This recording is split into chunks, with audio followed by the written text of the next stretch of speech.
It's good in the hood, man. We finally got the gang together, man. It's been too long. And you know what's so crazy? We started this shit the Rumble of last year. We really did. Is other Mike gonna come in with his shitty take on something? I would hope so. I would hope so because sometimes I love getting those takes from anti-WWE people because listening to them justify why it is that everything is so bad and so terrible. This is like, just keep digging. I appreciate it. I respect it more than anything else, but I dig it. Yeah. You dig into them, and yet they like WWE just gets bigger and better. Like they're recording, they're having record profit, right? Yeah, he's not as bad as Troy though. Oh yeah. You know what? I think he just does it for shits and giggles. I don't even. But at the same time, I'm scared because I believe that he really believes some of the stuff that he says. I think he does too. There's always even through bullshit, there's a layer of truth. Facts. Yeah. So, I mean, we're here. And of course, the reason we're here is because we're discussing the Royal Rumble that just took place on Saturday. If you guys had seen in the group yesterday, I had went on Twitch. I kind of voiced a lot of my takes on the Royal Rumble, what we ended up having. So I really didn't give it a review, just how I felt about all the matches, how I felt about where WWE hit on some things, where they especially missed on some things, and kind of how this sets the stage for what's about to happen next. So, I mean, we can go ahead and get started. I'm gonna talk less because, like I said, I rambled on for about an hour. Shout out to Mike for actually letting me know that my audio wasn't on. Because I watched just about all of it. Yeah, so what ended up happening is, like I said, I stream Pokemon Go on my Twitch. I stream my PvP, but I had set up a new page on my Streamlabs, and I forgot to add the microphone audio. So I heard me, but nobody else could hear me. But it was just simple as adding the widget, and then I have my sound there. So. But yeah, speaking of which, Royal Rumble, Seth Rollins versus Roman Reigns had kicked off the event. And Seth turned into a demon when he came out to the Shield music, the Shield intro with the Shield outfit on. I'm like, yo, this dude is the biggest troll in the WWE. Greatest troll heel moment ever. Like he turned into a babyface right then and there. He did. It was a great turn, just for the fact that the nostalgia's sake.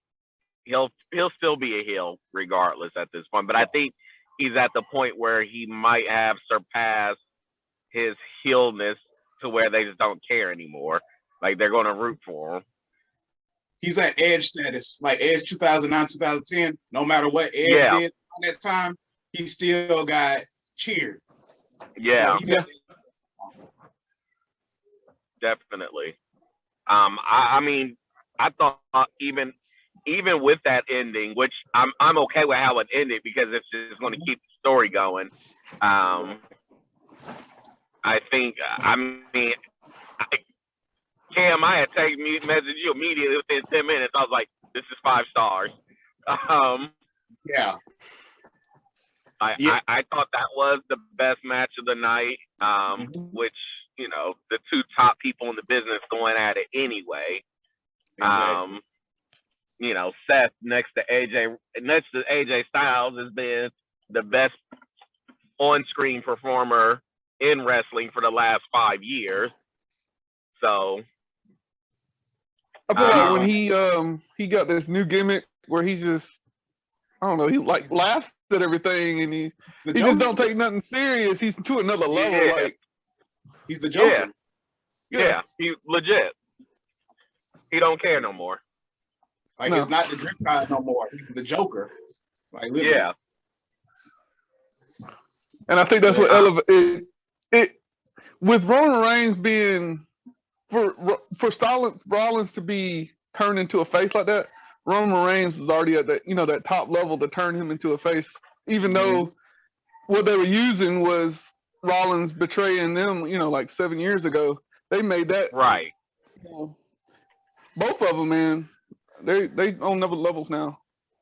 Yeah, they're actually in God mode right now, both of them, and you can't really touch either one of them.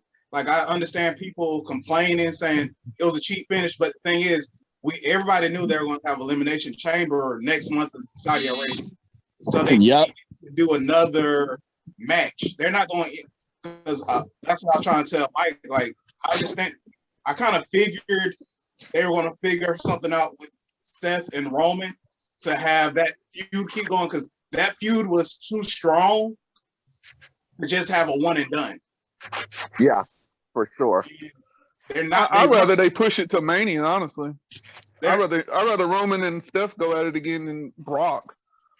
But we all know that Brock and Roman match was set in stone for Mania at Crown Jewel. There's no denying. Like, it was set in stone there, so it was no point in actually like that. So that, because originally it was supposed to be Drew McIntyre, apparently, but with Drew with the neck injury, they didn't know how long he was going to be out with that, which ended up being a month technically. But it was supposed to be Drew in that spot. Also, I want to point something out to that as well, since you touched on what ended up happening at Crown Jewel. Everything happened in spurts. Like, so I talked about the betrayal that would happen with Paul Heyman. I think I ended up putting in one of these wrestling groups, and I talked about it last night. It happened in pockets, but it happened the same way that I said that it would, that Roman would dump Paul Heyman, gain the trust of Brock Lesnar, and then betray Brock Lesnar for Roman Reigns, because it'll all be an internal work. And that came into fruition at the Royal Rumble. So, but you also pointed out the fact that you would like for this to get pushed out to WrestleMania, which I don't see as an impossibility, because who won the Royal Rumble? Brock Lesnar. Who's the Universal Champion? Roman Reigns. Who did Seth Rollins cash in on? Triple threat. And make it a triple threat match? I think they'll do a triple threat again. I would not be surprised. Now that you think about it, I would not be surprised. I didn't think about it. Yeah, I would not be surprised to see them go with a triple threat match: Brock Lesnar, Seth Rollins, and Roman Reigns. And here's the reason. Triple threat this time. And here's the reason why: because if you don't want Roman to take a pin in the match, you have Brock Lesnar there who can take a pin from anybody, and it doesn't do anything to him. That's why I was saying, like, it didn't hurt Brock to lose Saturday too, Bobby, because for one thing, Brock's done so much in his career to the point to where a loss to somebody credible like that, it doesn't hurt him.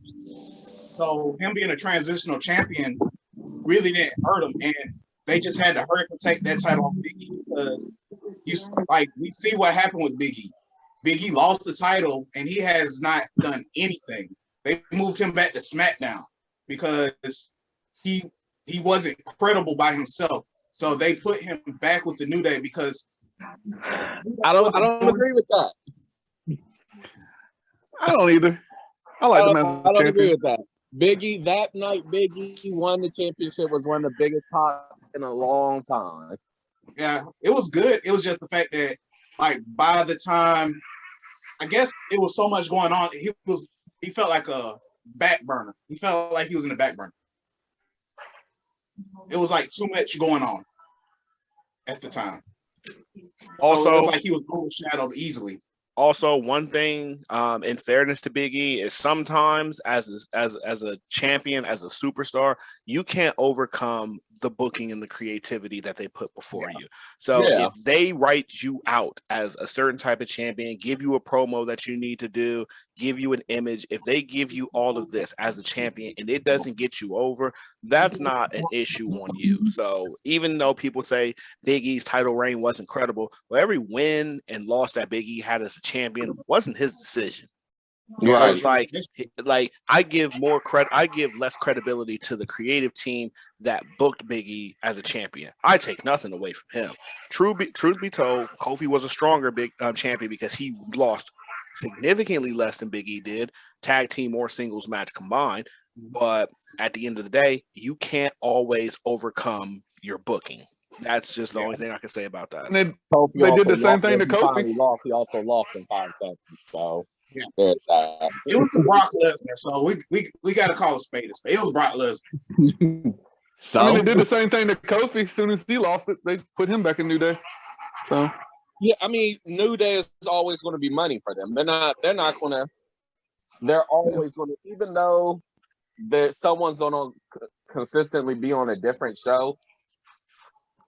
One of the greatest stables ever. There's always money and ratings with them. So they're not going to. Anytime when they don't know what to do with them because they are creative on their own and they're a great stable, it's going to be a good ratings boost when you throw them out there. You got a point. Yeah, you're right. It's just like the Shield when they kept doing all those reunions, even though they were needless. But anytime you put a Shield reunion, an NWO reunion, they're going to spike those ratings just because of nostalgia, and those NWO shirts are going to sell. Period. Yeah. And the best thing about New Day, they get to have these reunions without ever having officially broke up or had strife between them. Yeah, in the middle they're of not it. broken. That's the thing; they're not broken up. Yeah, exactly. Yeah. But yeah, just to redirect it. So back to the Universal Championship match. Of course, it ended in disqualification, and I know people are ready to shit on that. I personally don't like disqualifications, but one of you guys brought it up as a good point. That's a perfect way for them to be able to kind of continue it on. Like if Roman would have beaten Seth clean, the argument, the conversation, the topic would have been it was a needless, pointless match if you were just going to have Rollins get put over by Roman Reigns, or if you're going to have Rollins take a pin or a submission to Roman Reigns, and that just ended it. And now there's nothing for him to do until the WrestleMania event comes. So, but at the same time, you're not going to have Roman drop the championship before WrestleMania. Like whoever beats him has to do it at WrestleMania on the big stage in order to make themselves. So I did not have an issue with the finish the way that it was because of the commentary that we got from Roman Reigns when he was applying the guillotine to Seth Rollins and the action that proceeded afterwards, where he reenacted the Shield betrayal attack with the chair. Mm-hmm. So with all of that going on, I'm like, okay, the disqualification finish makes sense because what was happening in the entire build-up to Roman versus Rollins, he kept making references of the Shield. Broke up the Shield. You can't do anything without the Shield, blah, blah, blah. So when he was choking him and the referee was saying, let him go, and he was like, no, he deserves this. He's not allowing me to let go. He won't let me let go. It all comes into it. I'm making this man suffer because he wouldn't let me go. He wouldn't let me let go of what happened between us. I tried to put it in the past and he won't let me do it. He even said it too. He said, I will never forgive you. He broke down. And then also it kind of built sympathy for Seth because if you look at Seth's face after Roman beat the hell out of him, like you could tell that they were trying to build sympathy for Seth. Like, yeah, it was definitely. Even if he's not I think if he's not a babyface for a long time, they're going to at least make him a babyface till Saudi or whatever, and then he's going to go right back to either being a tweener or a heel. That's what I see going on. I think they'll probably do some kind of special match too. They have to. Well, I kind of want to see a last man standing match or something. It's going to be it's probably the last man standing. It's not going to be like a cage match or anything because it's going to be I know Elimination Chamber, they already announced Bobby Lashley's going to be defending the WWE title in the Elimination Chamber. Which I can't necessarily say that I'm a fan of. I ain't even gonna lie. No, like that should have been set up for his eventual opponent, but I have a fear booking of what may happen there. And I'm gonna keep to myself until the end, but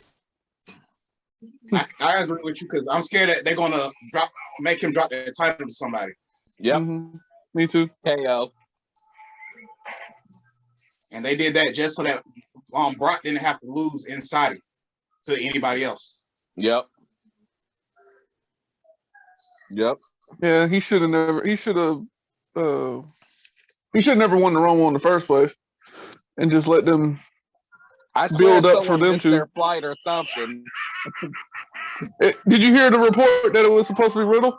Came out today? I was just about to say that.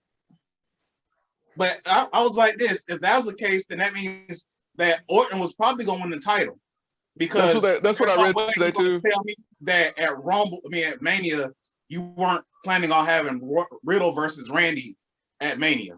There's no way you could tell me that they weren't planting the seeds for that. I think I they heard still that they're can. still. That's what I said. I think they're still trying to. I think that's what's going to happen at the Chamber. Orton's going to win. I think they'll start it tonight. Honestly, we'll see. But did you hear that pop Orton got though?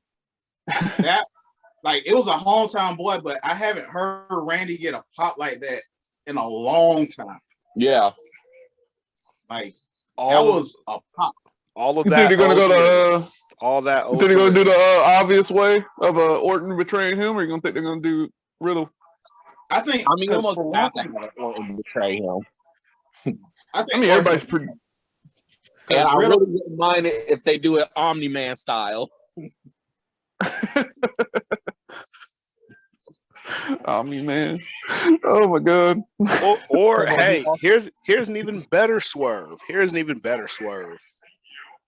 Just don't do a betrayal. Just have them face each other just for the fun of it. That would remind me of? That would remind me of Batista and Edge. Not Batista and Edge, Batista and Eddie Guerrero to a certain extent. Remember how Eddie Guerrero was the heel and Batista was, the guy that he was going to face for the World Heavyweight Championship, but slowly but surely, Batista knows this man's a heel, but he's kind of together with him and everything like that. And then they just had a nice little friendly match for the World Heavyweight Championship. Batista, of course, won, and slowly but surely started to kind of egg Eddie back to, being a face, which ultimately he ended up becoming before he passed away. Well, you can do the same thing just in reverse. Instead of having him betray him to get a shot for the WWE Championship, have them face off for the WWE Championship, and then, if Randy is the champion or if Riddle's the champion, you just have them have as time progresses, a little jealousy about them being a champion, and then they can betray them, and then they can turn on them. But don't do it for the match. Do it after the match, after the seeds have been planted. There's no real need to do it that way. Just my personal opinion. I think it happens tonight. Start setting up for Elimination Chamber. Get a match since Riddle was supposed to win, but he didn't. He goes out as about to get his win for a qualifier. Randy RKO's him. Thinking about I thought about something earlier about Riddle, and you know how nobody's ever said anything about, Riddle and Brock Lesnar are finally interacting in the ring together. All this time after Riddle's been trolling Brock all these years, and all of a sudden they put them in the ring together, and nobody made a statement about it. I definitely did on Twitter. I said, did anybody else see Riddle's face? Did anybody else see the ear-to-ear smile on his face when Brock Lesnar's music hit? Oh, I peeped that. If you go back and watch the Rumble, that man lit up when he heard Brock Lesnar's music. Riddle trying to get beat up because he was talking trash to Goldberg. He almost did get a fight with Goldberg. But hey, you know what the thing about it is? He can fuck Goldberg up. That was some stupidness, though. That was Goldberg being an old dude who serious as always. Because everybody said, I was listening to Booker T, and he was saying that was always Goldberg's main issue back in the locker room in WCW and WWE back in 2003. He said Goldberg always took himself too serious, and that's why he never got along with him. Yeah. He was a cool person. He just always took everything so serious, no matter what. He definitely seems like the guy that would do that. Yeah. Yep. A lot of those veterans do that. Everything's just you just have to have a game face on 24/7 kind of bullshit. Mm-hmm. Yeah, I That was definitely it. can see that. That's just how they are. When I was wrestling, and that's how the veterans are. You got to be a certain way, and then they want to call you weak, and it's like it's not 1980 no more. Right. you got to have fun with it, and that's what Triple H always told him. He was like, you got to stop taking yourself so serious. Have some fun out there. Then maybe you will enjoy it. And I think that's what's going on with Brock Lesnar now, because he's like, this is his longest run, 10 years since he's been back, like back in the WWE. And people are saying, like, people upset saying, oh, why did they let that part-timer? If you really think about it, Brock has been back on TV consistently almost every week for like the last 3 months. Yeah. Like, well, he pops out when he's pops in and out when he's ready. Mm-hmm. And also, this is never going to stop that. And this is the best Brock Lesnar that we've had since, I guess, his first heel run, or his last heel run when he was in WWE. Like the last time he was the heel champion when he faced off against Eddie Guerrero and he lost the WWE Championship. I think this has been his most interesting run. This has been the most fun that he's been in a long time. I'm not between carrying Money in the Bank and Boombox Brock. Yep, Boombox Brock. The feud with Kurt Angle, him and Kurt Angle had a hell of a. This has been the most fun I've seen Brock in 20 years. So it's like, I'm taking it in. I appreciate it. It's like he's enjoying it more.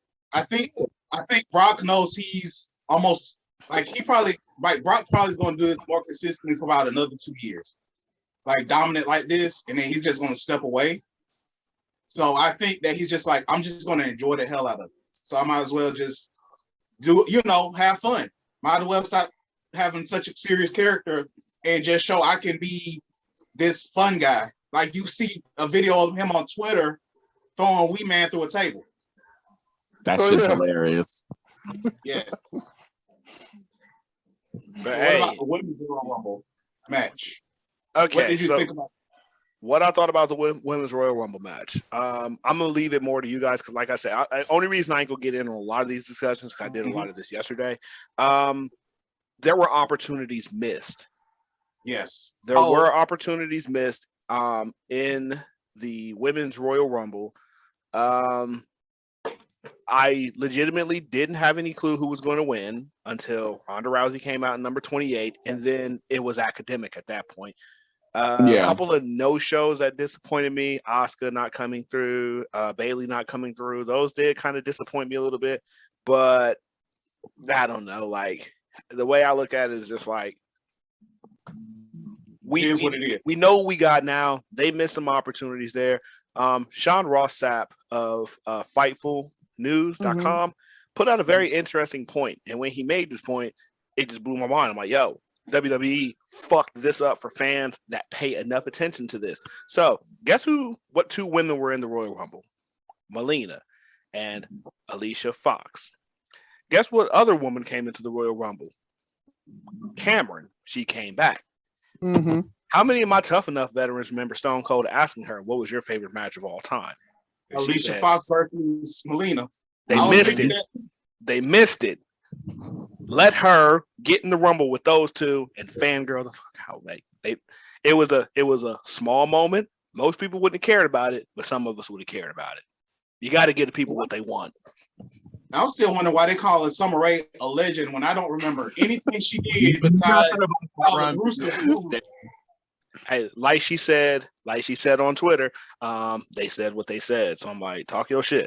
Talk your shit. They said what they said. That's like calling Cameron a legend. I'm like, the only thing you remember her is being with Brodus Clay for real. And that was it. And being on Total Divas. And doing the split pinfall on Naomi while she was on her stomach and got mad because referee didn't count the 3. But, yeah. Shit happens. And she knew what she was in wrestling for. She wasn't even in wrestling to be a wrestler. She came to WWE just to get her modeling career up. And that shit worked. Yeah, it did. But she did tell Stone Cold when she left, she was like, I'm still going to be in WWE. Lo and behold, 2 years later, her behind was in WWE. For years before she ended up getting released. For years. Yeah, exactly. But the Rumble altogether, there was an opportunity there. I think one of the things that I've seen a lot of people complain about on Twitter, because that's where everybody complains. One of the things they were complaining about is, WWE failed to make a new star using the Royal Rumble. My only question to that is, you look at the list of superstars that they had. There really wasn't room for it. Where do you get the new star from? Is it Aaliyah? Yeah. Is it Liv Morgan? Is it Zelina Vega? Is it Dana Brooke? Is it like who is it that you get to become the new star? Because when I look at this list, a handful of these women that are on this list have won a women's, Raw women's, SmackDown women's, or Divas championship. Yep. So where do you make the new stars? At least 5 or 6 of them on this list had never won a championship. Like the only person I see that they need to do something with is Shotzi. She has a look, she has a different style, but they're not doing anything with it, which I don't understand. Even though they're probably not going to use her on TV because her dad just died today, apparently. Oh dang! So, but Shotzi and where is Xia Li? Yeah, they should have. Why didn't they enter her? They did all these hype packages for her, and she hasn't done nothing since she's been on the main roster. She did that one thing, didn't she? That one promo where she saved who she saved? Naomi. She did too. And then she left. Naomi and Aaliyah. She saved Aaliyah too. Oh, I didn't know she saved Aaliyah. Yeah. Xia Li was sacrificed that way Mighty Molly can have her 20 seconds of fame. That wasn't even 20 seconds. Oh no, I'm looking at it. She was literally in the Rumble for 20 seconds.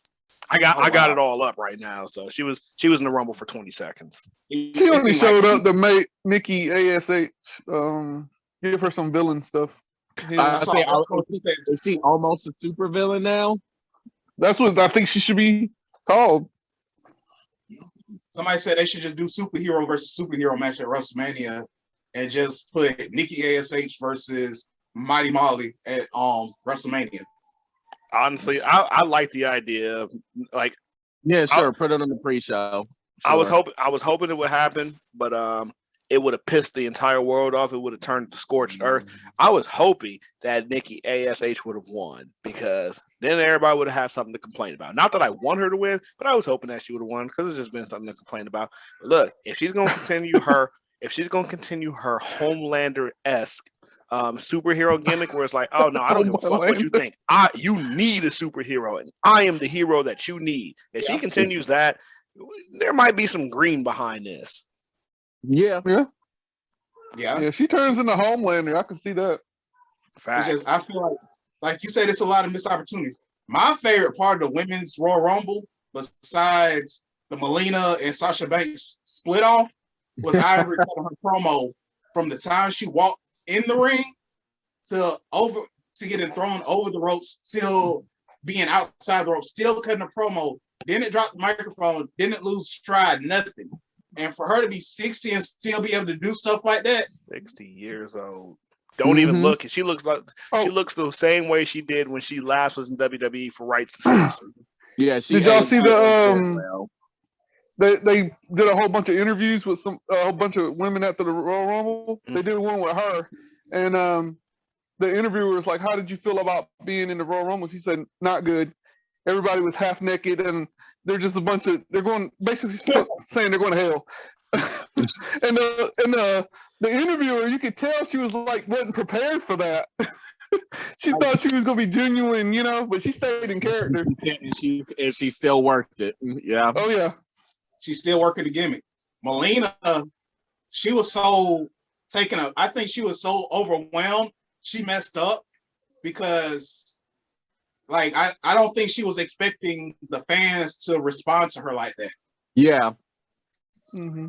Yeah, she said that she was one of the ones she interviewed too. She said she didn't think anybody would remember her. Yeah, because it's been like how do we forget the world's greatest entrance?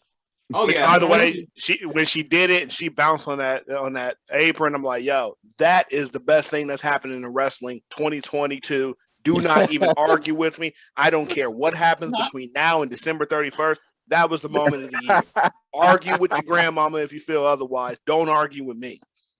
And she had no draws on either. Every day on Twitter. Every day on Twitter for the next month. Every day on Twitter, I'm going there at Good Morning to Melina and Melina only.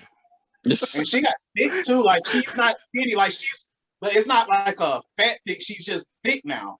She's healthy.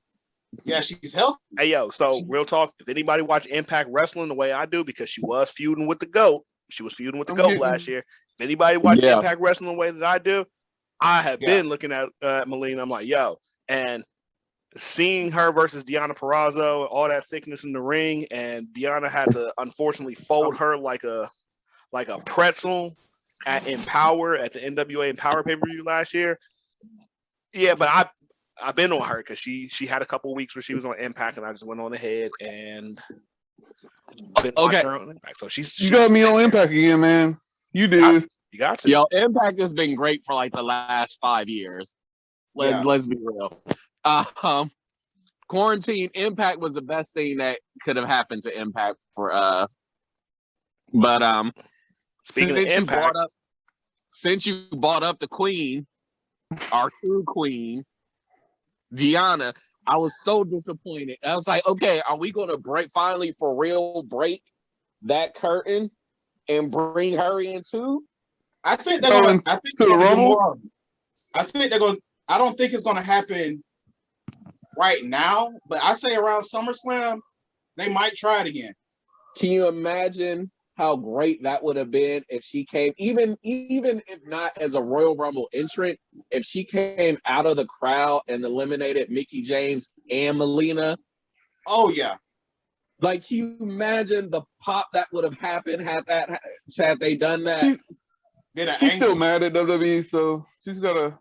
Yeah, it'll probably be a while. I can see her. She's gotta swallow her pride. That's what Mickie James has learned. You know, she's learned that WWE's going to do what they do. Well, in all fairness, Mickie James is older, and I don't even think it was necessarily a matter of her swallowing her pride. I mean, WWE did a lot for her. They let her come out to hardcore country. They let her come out with the Impact Knockouts Championship, which I'm mad that the graphics person put Impact Women's Champion. It's not the Women's Champion. It's the Knockouts Champion. When the Diva Championship was around, we didn't call them women. They were divas. Yeah. Be respectful. They ain't women wrestlers. They're knockouts. I think WWE just owed her that because of how they let her go.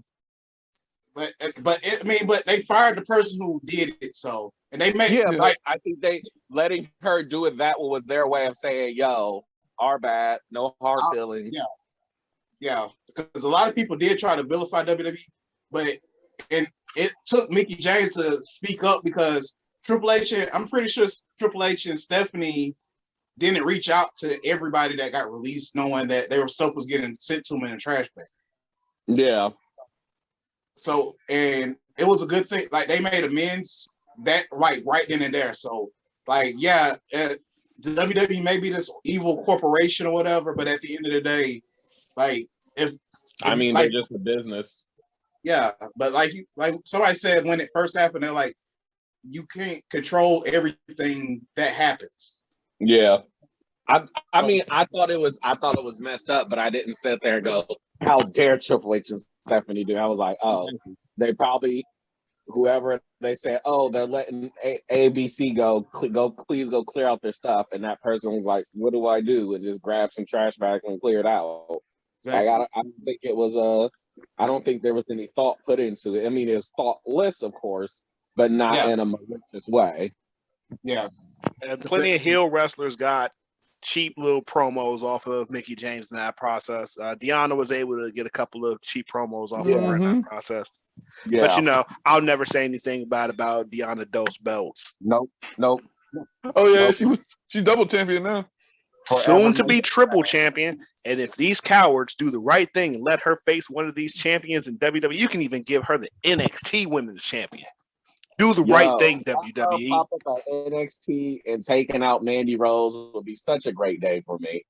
For one thing, Mandy Rose needs to go back blonde. I can't stand her with this brown hair. I can't stand it. However Mandy Rose is, leave her alone, because to me, she was the most improved wrestler last year in WWE. because she went from somebody who it wasn't NXT. It was not NXT title worthy improvement. I think it was, because who else was you gonna put the title on? Anyone, pick anyone. Throw a dart at a board. It can land on. You could have kept it on Raquel though. Bullshit. Nobody wanted Raquel Gonzalez as the champion. Real talk. I can't wait for her to go to the flagship shows just to get off of NXT. Because whatever they got her and Cora Jade doing, no, I'm not with it. We can touch on that. We can touch on that, but like the three names, I think Io Shirai, Dakota Kai, and Raquel Gonzalez needs to move on up, especially Io. I think it's a case at this point. What do you want to do? I think that's where they're at with NXT, because or you have to make it a legitimate show now, since we're NXT 2.0, and they still got to have some names on there too, because people aren't as invested. They're not still invested in 2.0. Like I'm not 100% invested in 2.0. I can't tell you the last time I actually watched a full NXT show. I heard that the ratings dropped once it switched to 2.0. 2.0 switch. Listen, I'm going to watch it. I don't care what anybody else talks about. I'm gonna watch it every Tuesday from 8 p.m. to 10 p.m. Yeah. You know what my intention will be. 2.0 has made me lose interest, and it sucks. Mainly because they got stars there that's in the making. Like, people need to watch it because when Melo Hayes and Rex Steiner end up running the WWE in the next 5 years, and they're both Universal and WWE champion, I don't want to hear who are these guys. First, I don't think Carmelo will be there in 5 years. I think he will. Him to be there, I don't think he'll be there. I think he will. I got Carmelo. You don't like him? Oh no, I like Hayes a lot. I'm saying someone's going to mess up with him, or he's going to get, or he's going to be Leo Rush, or he's going to be Leo Rush 2.0. Rush. You can't mess up. You can't mess up Melo. You can't. The only way you mess up Melo is you have him and Trick Williams no longer together. You don't fuck that up. They're great right now. This is WWE. Swerve Scott was on his biggest run ever, and they let him go without second thought. Who? Swerve. Oh, Swerve in all of Hit Row, honestly. That was when they put him on Smack. They put him on SmackDown. They wasn't. I don't know. They wasn't the same. They were downgraded. Again, that was what you call it? What's his name? The big guy. That was a lot of that was his fault because Top Dollar. Yeah, Top Dollar. Because like he said that when they released Brianna or whatever, when they released her, B-Fab, when they released her, he called up to the office saying that's messed up and spoke up, and pretty much they were like, oh, well, since you're going to come speak up against us, it's time for some more releases. That's pretty much what happened. No, kind of like that's not right either. Kind of like Leo Rush speaking up against. Everyone gets released because we're upset that you let our homie go. That don't make no sense. It's kind of like Leo Rush speaking up against Tony Khan on Twitter, and you haven't seen him on TV with Dante Martin since, and you will not see him on TV until the end of his AEW contract. His AEW contract is up. Oh, it's up already? Yeah, it's up. Yeah, I think it's up. Okay, yeah. Dark Elevation, Rampage, I remember Dynamite. That last week. Speaking of Dynamite, guess what? Guess what happens on the 2nd? Dynamite. Think about what all those releases that happened 3 months ago, 90 days. Yeah, there's a lot of people that actually their non-compete clauses up. Keith Lee, Karrion Kross, Scarlett. Well, Scarlett's been up. Like that whole list. So load their roster of people we won't see. Yeah, even though load them up again. They'll show up, announce they're there, and we won't see them for 3 weeks. All right. Sure. And then he's gonna wait for the contracts to expire and then let them all go. And I think of all that, you only see one of them show up. I think Keith Lee should go to Impact, honestly. Yeah. See what happened to Andrade. I want to see Keith Lee versus Moose. Yeah. Yeah. That would be a good match. Hey, I can't wait for Moose and W. Morrissey at No Surrender. I don't care how anybody feels about them, but I know that match is going to deliver because their triple threat at Hard to Kill was amazing. Yes. Yeah. Even with Matt Cardona. Impact was in their bag on that pay-per-view. Like, what? We go touch a little bit more on Impact as well, because this whole was this Ring of Honor invasion thing that they got going on, as well as it's all good. I have not had any complaints about it. Another issue that I had with the Women's Royal Rumble, no NXT women had entered the Royal Rumble. Yeah. It was the same There thing. Was it none, really? None at all. Wow.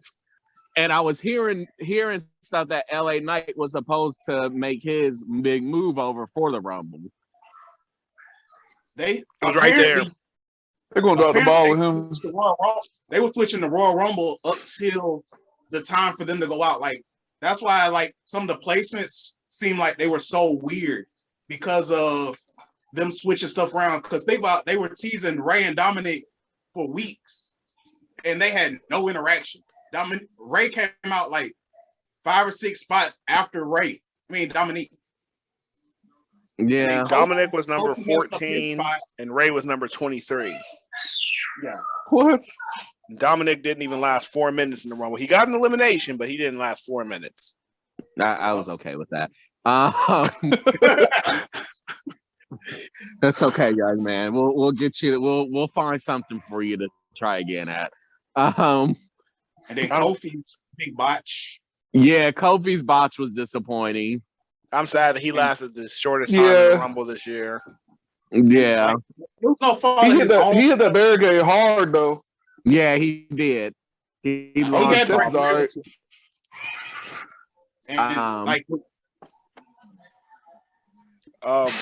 Another, I mean, since we're transitioning over to the men's Rumble, like, I do like the fact that in a vacuum, AJ Styles was the top performer of the men's Royal Rumble. He lasted the longest and he had the most eliminations. So it's like he had a good showing despite not winning. So I'll give him that much. But, I had put it in the group when I did my Royal Rumble predictions, and I said the swerve winner that we're going to get is whoever loses their championship match, and their name is not Seth Rollins, they're going to enter the Royal Rumble and they're going to win. And sure as shit, Bobby Lashley wins the WWE Championship versus Brock Lesnar with shenanigans, of course, and Brock Lesnar enters 30th. I wasn't even surprised. Like, I didn't even care about the men's Rumble because I already knew what time it was. I just wanted to know if we were going to get Veer or not, and we didn't. Veer is going to get released before he makes it to Raw. If they do that, WWE loses all the sliver of credibility that they think that they have. They lose it. Veer's going to get quietly I released. think they already know. Is he? It's going to be a comedy act.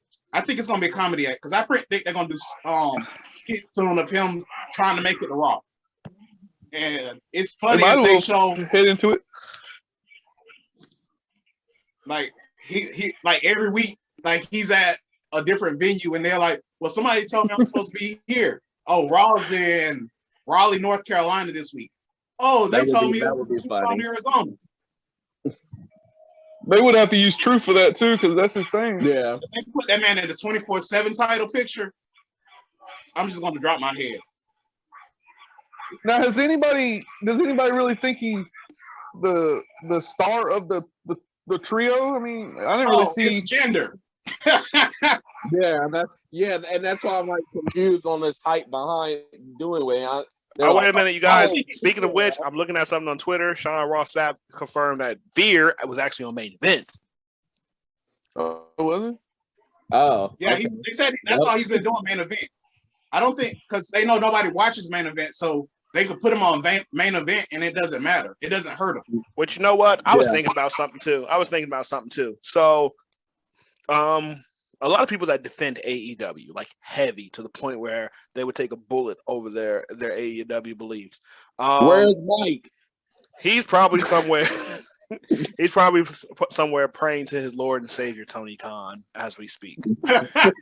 which I'm not even gonna lie. Like when I say that, it's a joke, but it's so serious at the same time. So I went to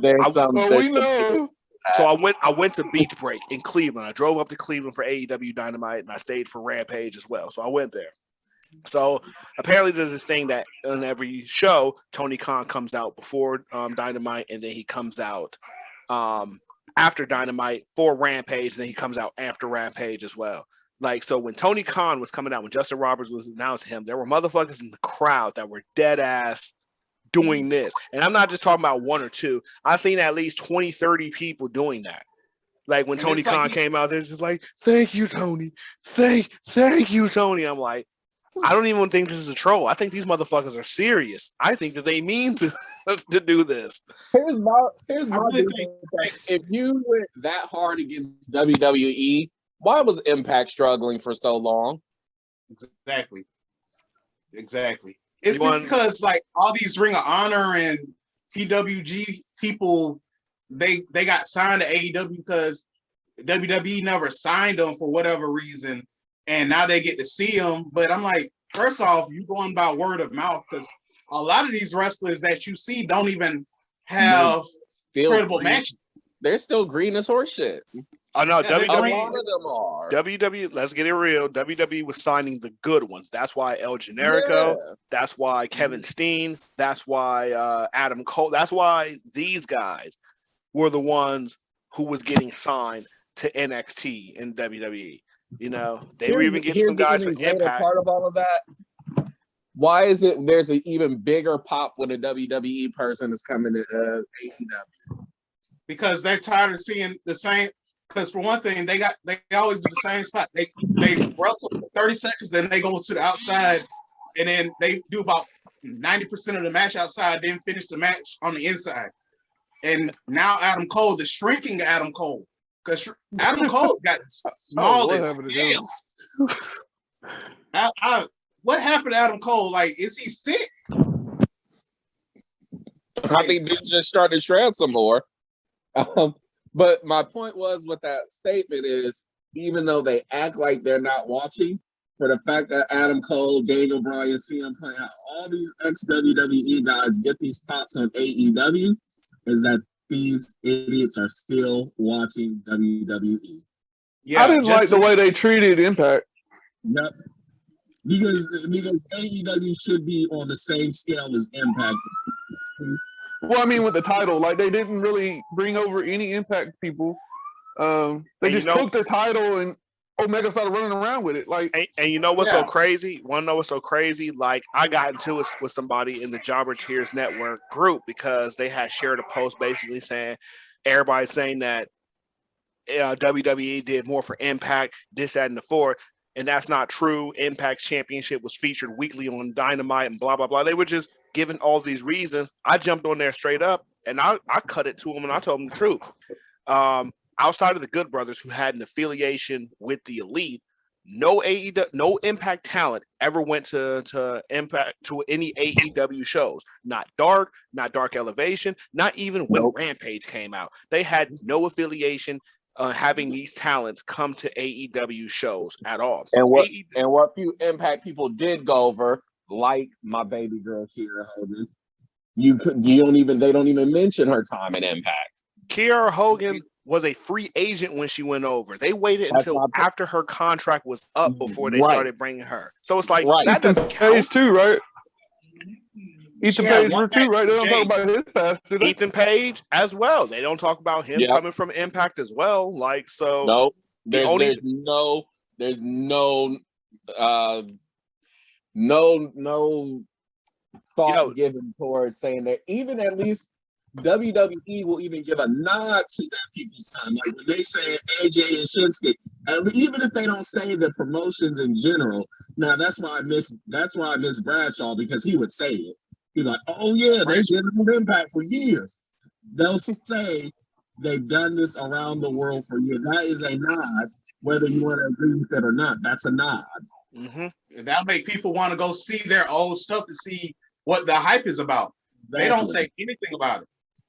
And that's I think they did do more when they allowed Mickey to show up with the title at the Royal Rumble. I mean, that's one of the 4 top WWE pay-per-views. She came out with the title and everything. And I think there was more for Impact than the whole thing with AEW. And that's what I told them. I'm like, yo, Mickey James, as the Knockouts champion, competed as the current champion on WWE's second biggest pay-per-view of the year. Mm-hmm. Yep. They didn't feature an Impact superstar on fucking Dynamite. They didn't feature an Impact superstar on their TV show. But guess what? Nick Gage, who was a part of lesser than Impact Wrestling, had a main event match against Chris Jericho on Dynamite. Tell me Impact did more. Tell me AEW did more for Impact. They did more for GCW than they did Impact Wrestling. Yeah, and that's because of John Moxley. They did more for NWA than Impact Wrestling because they had Serena Deeb when she was the NWA Women's Champion. They had her competing for the NWA Women's Championship on Dynamite. Yeah. They made the Good Brothers face off against the Dark Order, I think on Rampage or something like that. But it's like, yo, you didn't even have your Impact champions face Impact superstars on AEW. Mm-hmm. It's crazy. And then when Frankie Kazarian went to Impact, they're like, oh, well, you see, Frankie Kazarian went to Impact. That motherfucker is an Impact legend. Right. Yeah. The man is an Impact name. Like, what? Christopher Daniels went there. He wanted to challenge Christian Cage. Again, an Impact Mount Rushmore dude. Yeah. So was Christian Cage. Him and Christian. Oh, well, they gave the title to Christian Cage. Why? They gave the title to Christian Cage because Kenny Omega didn't want to wrestle Brian Myers. But the thing, and you can't even take nothing away from Brian Myers because Brian Myers is what? From WWE.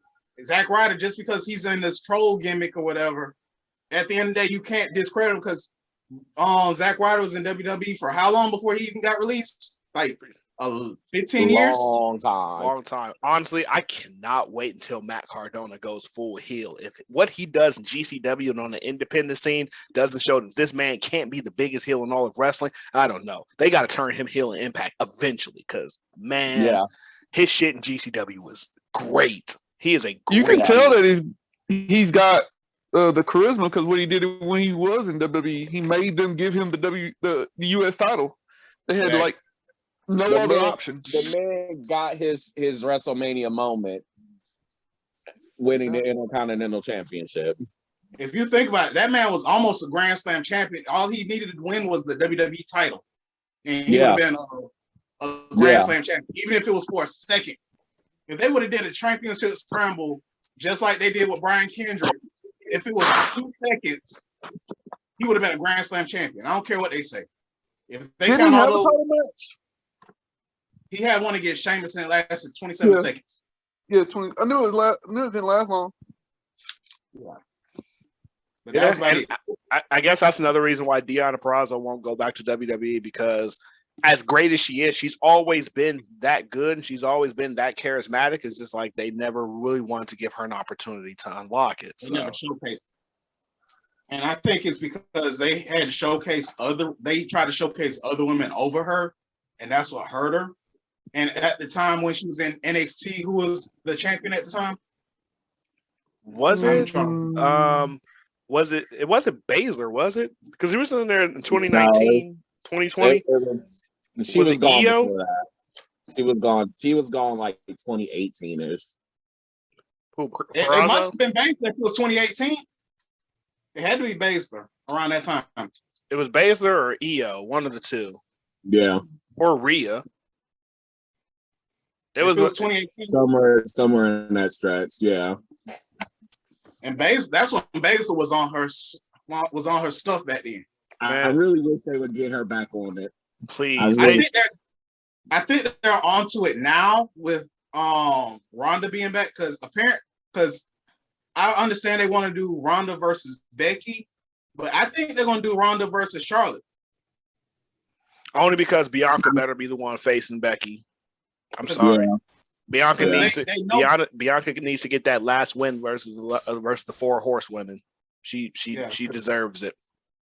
Because for one thing, they still have too much meat on that bone with Bianca, and they don't. For one thing, if they keep her out that picture for too long, she's gonna lose steam. Yeah. Like I love Bianca. She can be the face of the women's division and hold it strong. They don't need none of the 4 horsewomen, but if they keep her out this title picture for too much longer, I hate to say it, she's gonna get lost in the shuffle. And she's going to lose all her steam and they're going to have to build her all the way back up. Right now is the time to actually push her. I also Rhea's gone. You said Rhea's what? Rhea's not there no more. I think They Rhea. messed Rhea up. I think Rhea can get there, but this is something I was saying that WWE is going to have a problem with. Is go back to the building new stars thing. They're going to have a problem with their women's division as well, because who have been the pillars of the women's division for the past 5 years? It's been Becky, Charlotte, Sasha, and Bayley. You can sprinkle some Asuka and some Alexa Bliss there as well. So if you had your Mount Rushmore plus 2, those have been the 6 that have continuously carried the women's division to relevancy. Now WWE is in the point where they need to find their next set of 4 women plus 2 credibles that can be there. You already have 2 with Bianca Belair and Rhea Ripley. Now you need 2 more. The reason I think that Raquel Gonzalez should be up afterwards, because Raquel Gonzalez, as much as I dislike her, can be that third. She can be that third, and now you just need to find a 4th and 2 more to go with it. You be smart and you build her since what happened after WrestleMania weekend? That first NXT show, who was all in the ring together? Bianca Belair, Rhea Ripley, and Raquel Gonzalez. They had all won championships that weekend. Built that up in Survivor Series against the Horsewomen, put a 4th in there, maybe finally EO call up, built that for Survivor Series. And boom, you have your... Go ahead. I could say Zelina. Zelina? I think Zelina would be one of the plus ones. Zelina and Liv would be the plus ones. Yeah. Well, you know what? Zelina... I'm just not sold on Liv. I think they're going to move Liv back to tag team. I agree.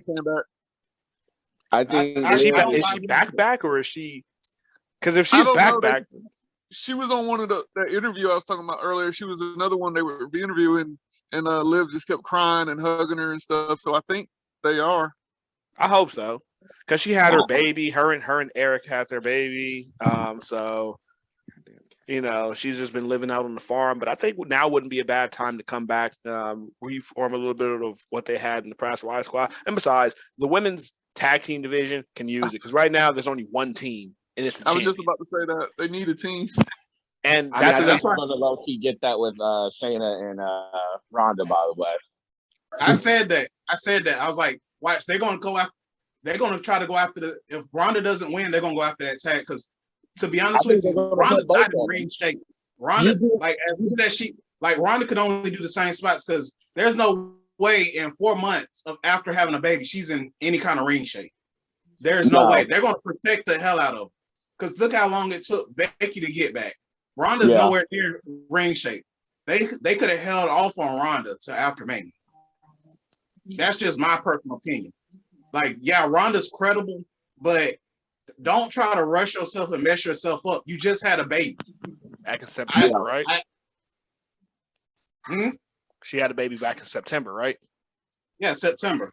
October, November, December, January. That's 4 months.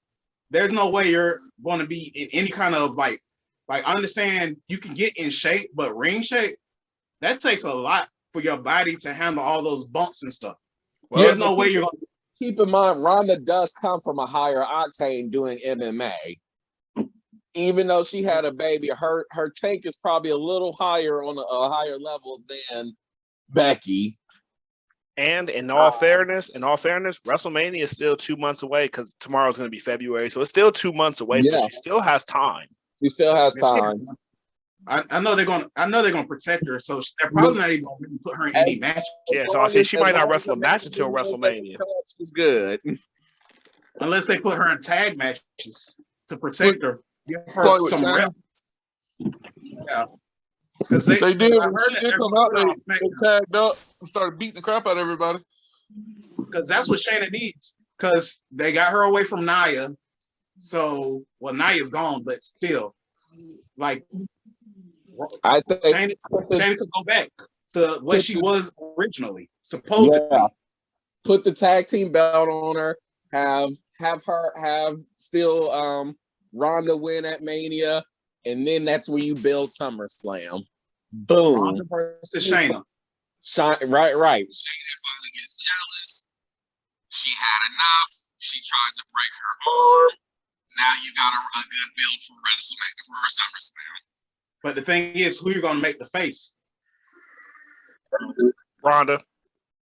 Shayna can be a face. Shayna's best run was as a when Shayna was really introduced into the world of the WWE, she was a heel, and her Queen of Spades run in NXT was a heel run.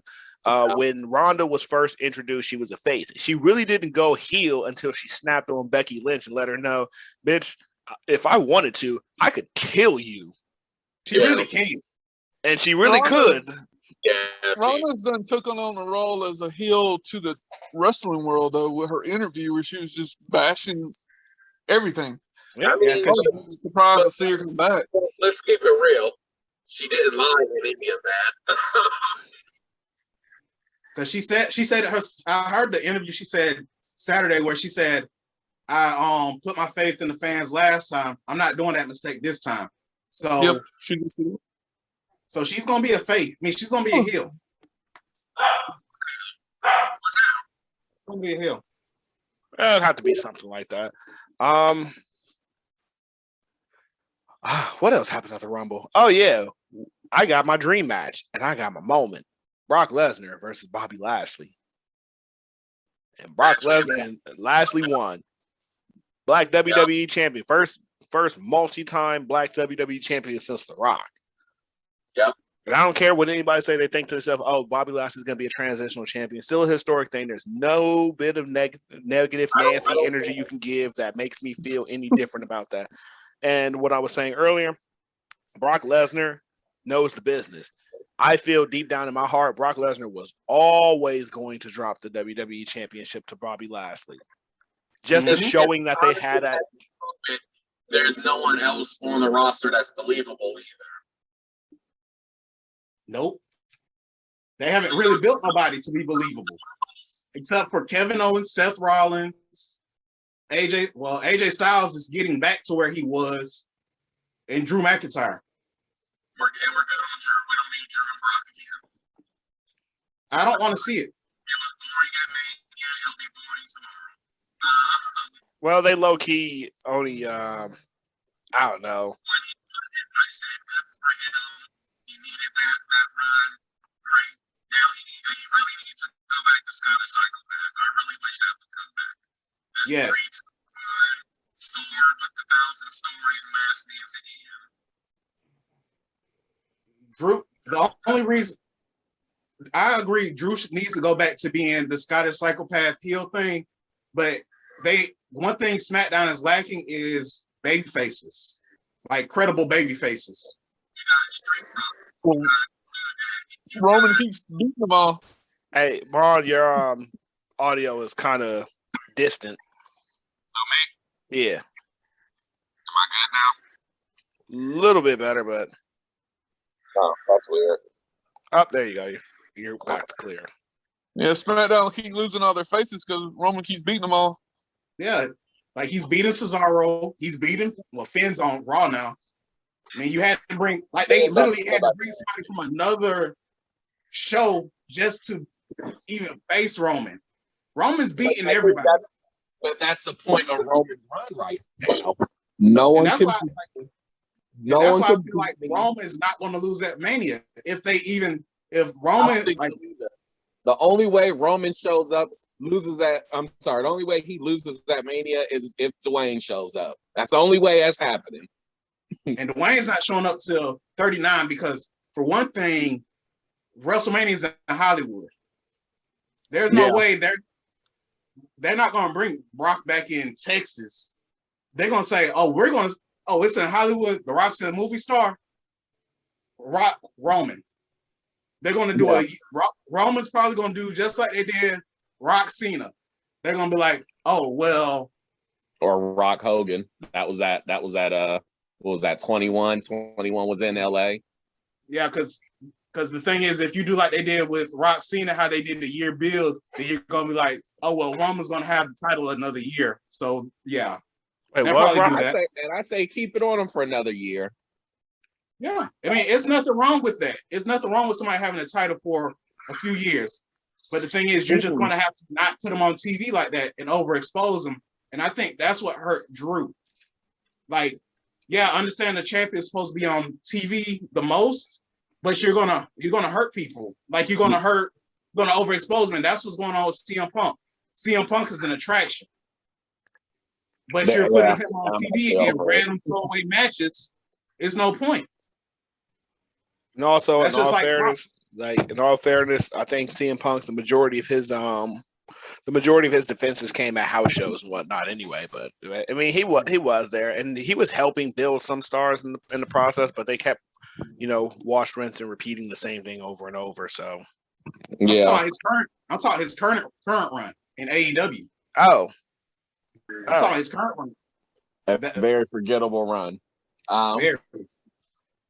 Because it's just show up because CM Punk is here, and CM Punk is the ultimate middle finger to WWE. And so, not even gonna lie, CM Punk even in Cleveland got a hell of a pop. Like they popped hard for him when he came out. I did. I ain't even gonna lie, like I did. Hold on, wait a minute. He's gonna get. They know that. That's the thing. They could put him on TV 100 times. He's gonna get a pop. It's just I never been a fan of Punk. Money for 10 years. I know one of y'all gonna hate it, but I had to when I was up there. I got the white one. I had to, and I had to represent my boy too. I had to get it. Did you see the picture of Hook with let me see. I posted it in the group. Yeah, it was Hook with who was there? Danhausen, whatever his name is. Danhausen.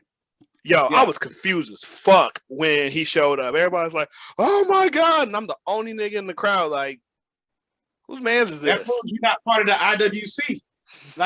You're a wrestling fan, so I'm like, "Yo, who this man's is?" Everybody's like, "Oh, that's Danhausen." I'm like, "What the fuck is a Danhausen?" Honestly, when I thought that when he came out, I'm probably thinking, goodness, Cam, you probably even too young for this reference, and the rest of y'all aren't Columbus guys. I was like, wait, when did Damon Zach start at wrestling? I know you're too young for Damon Zach's, Cam. I know you are. Y'all just Google Damon Zach's. It was the most wild time for public access TV in Columbus, Ohio. I'm about to say, bro, you only like a year older than me, man. I think. Okay. You weren't up at 3 a.m. watching public access. I probably was. I'm 34. All right. So I'm about to be 33 this year. So you got by about a year and a half. Still. I'm gonna Google that shit. And this crazy dude pops up on your screen. I'm gonna just have to Google it now because it was the first day when he popped up. I was like, wait, what? Yeah, I'm sorry. Danhausen really confused the fuck out of me. I had no idea who he was, and everybody's like, "Oh yeah, he's this dude, a part of Ring of Honor," and I'm like, "Bro, I don't watch Ring of Honor like that. Like, I'll catch maybe I'll probably catch a Jonathan Gresham match on Ring of Honor and Shane Taylor Promotions competing as well, and that's about it. Yeah. Beyond that, you couldn't tell me anything that happened on Ring of Honor, and I could go back to it. I'm the same. Which, by the way, I don't know till they actually come on like a bigger channel. Like, it was nothing against Ring of Honor. It just always came on at a random time on a random station. So that's why they right now what ECW was in the 90s. You have to catch it at midnight on a random channel, and your antenna has to be pointing in a certain direction. Honestly, that's kind of how GCW is right now. GCW I is. Tell you what channel to watch GCW on. No, it's not really the show. They mainly have it like their pay-per-views and shit like that. But I couldn't tell you what to watch GCW on. I want to watch more MLW though, for real. But GCW, I don't know. I'll watch a Nick Gage match and a Matt Cardona match, and that's about it. I'm watching Matt Cardona. That's where I'll stop. Why do we need Nick Gage? That was putting him on AEW was the worst thing ever. Yeah, because the thing is, he almost got him sued, just like John Moxley almost got. What the hell? Bobby Lashley got Seth Rollins sued on. Yeah, that's Seth Rollins suit. You said John Moxley almost got who sued? What the world? Sued, but he could have got TNT taken off the air for legit saying that, dropping an F-bomb literally on TV. Oh yeah, telling that dude, "Hey, go fuck yourself." because I was listening to Jim Cornette. He was like, I understand. He said what he said, but he was like, "Don't folks saying what they saying not gonna pay your bills." Like he could have easily just ignored that. And apparently Tony Khan was actually like super pissed off at John Moxley for doing that. I would too. Because for one thing, like you can't just say I'm gonna kick you out, because they have the right to say whatever they want to say, whether you agree with it or not. Like you can shout what you want to say. Tony Khan, forget. Tony Khan always sounds like childish to me sometimes. The FCC doesn't play. Janet Jackson just, she got this little happen to her on the greatest moment of Super Bowl halftime history. They don't play. Yeah, they could have legit pulled. They could have pulled AEW off TV. CBS don't play. Yeah, especially because in the South that's network television. And I'm pretty sure Tony paid a pretty nice fine for that, or something happened, because they're gonna make an example. They're gonna make an example of that. If they let that one slide, he's gonna drop more F-bombs. And Moxley, I like Moxley. He was the Jannetty of the Shield. At the end of the day, I understand he couldn't take it because he couldn't do his creative stuff, but he knew that signing the contract with WWE. You're not going to have that creative freedom that you want. No. Exactly. You sign that WWE contract, you're officially part of the machine. I don't. That's why I don't understand wrestlers who get upset about, I couldn't have my creative freedom. I couldn't be me. If being you was throwing thumbtacks in the eye, telling you to fuck off, and kicking you in the balls, you're probably not going to make it at WWE. Exactly. And like we were talking about in the last discussion, how WWE, they have more backers, plus they're more geared towards kids. So you really think that little Jimmy walking down the toy aisle is going to get a John Moxley covered in blood with thumbtacks in the little toy aisle, or is he going to get a Roman Reigns with a title and a shirt that says head of the table? Exactly. Although I did enjoy, going back to the Rumble, when Rhea got in the ring with Nikki, she's just like, "You little shit." I did enjoy that. I don't know if you caught that. And Summer Rae coming out talking about some F you, whatever, talking to Natty. I'm like, first off, I don't know what's going on. Kelly and Summer Rae, they both look sick. Kelly is just 34. That's all. You got to remember Kelly on TV was 18, 19 when she came on. She the same age as me. It's just all that. Rock must be on wrestle on Raw. Yeah, I wonder why he showed up. He's in ring gear. But the thing is, why would you tease Bobby as going back face if he's going back to being a heel? I think Bobby will be face for a little bit. I think I'm okay. And Bobby's someone who's okay face. It's not the most. It works. It's not. Yeah, is he better at heel? Most people are better at heel. It's easy to be a heel. No, it definitely is. It's easy to be a heel. Be a dick to people. You could be yourself. Yeah. Being a face, and that's the one I will always say I admired about John Cena. To be a Brock face, fist bump somebody. Yeah, Brock did fist bump somebody. I can't believe that. But Brock was doing videos at day one with people. Like, what's going to shock me is if Brock makes a Twitter or Instagram page. That'd be the greatest. That's going to shock me. That would be the greatest day ever, and I'm going to follow it immediately if he does. Exactly. I feel it now, 100%. Hey, one thing Brock can't say, hey, whether it was shenanigans or whatever, Brock has to give whatever credit. Hey, he was hurting in that Hurt Lock. The way he was selling with that Hurt Lock. He sold that Hurt Lock great. He did it twice. both times he was put in the hurt lock. Brock looked like he was legit about to pass out. And that's again why I said Lashley is the only person where that's believable. Mm-hmm. Shit, Raw's on right now. Let's see what's happening. Brock and Bobby are in the ring together, and Bobby has Seth Rollins suit on. Now, you know. I need to figure out who's dressing this food.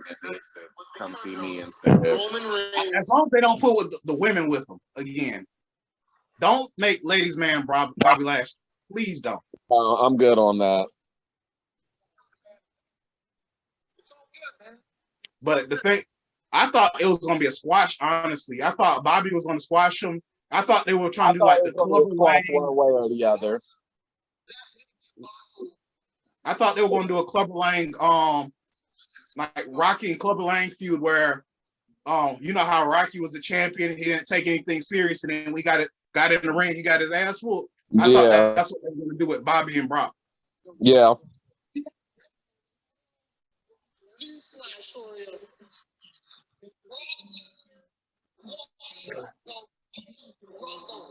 So are we actually okay? It kind of seems like we're hyping up. This is the biggest tease in the world. It's going to be Roman, Brock. They better not do what I know they're about to do. What?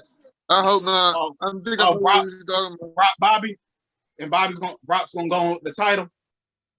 And then they're gonna have him face off against Roman Reigns. Guess what it's gonna be? Unification. Unification. Not even unification, just a title versus title. Don't do it. Not it. Like the networks don't want that to happen. So WWE would be hard pressed to go against what USA and Fox want. Fox doesn't want two championships. That they've been wanting to unify for a while. No. And I think with the roster pinned out as it is, they might need to. Well, here's the issue. Here's the issue with the unification. When was the World Heavyweight Championship established? In 2003. 2002. Or 2003. Or one of those years. Hold on. Let me double check. So whenever they had... reactivated in 2002. It was like end of 2002, I think.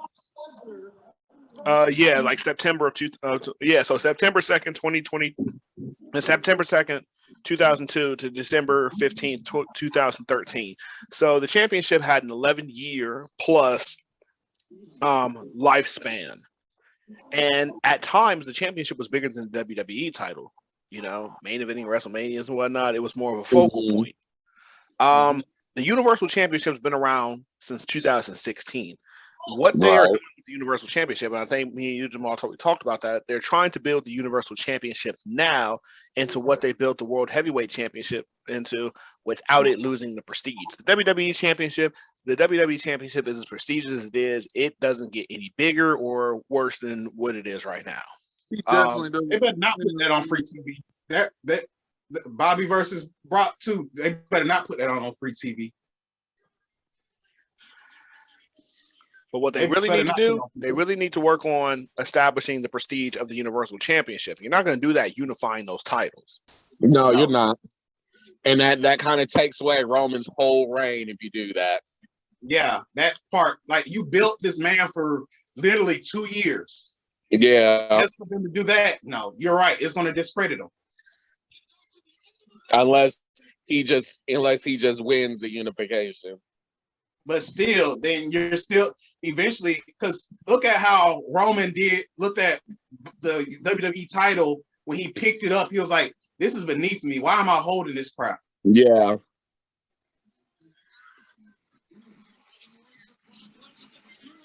Oh, crap. We call him a chicken shit. Usually how it goes. But, hey, so what I want to do is I want to see how Raw is going to end up going, and I do appreciate talking to Rumble with you guys. I know we all about to be a little bit distracted watching Monday Night Raw. I'm about to go to GameStop, but yeah, I think I'm about to just go ahead and do I need the membership in order to buy it, or can I just buy it? No, you can buy it now. It's out. It's out. All right. Who you want to buy? Legend of Arceus. Legend of Arceus. Like, I've been seeing too many. I gotta get that. Yeah, we were talking about that a little bit earlier, man. Like it looks like some serious fun. I think I'm just about to drop the dollars on it and just say fuck it. I got the new Pearl, but I want to beat it before I get that Akers one.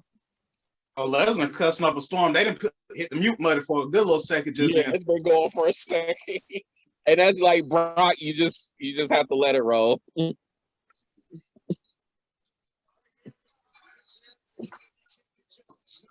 Oh shit! I didn't realize they were in that.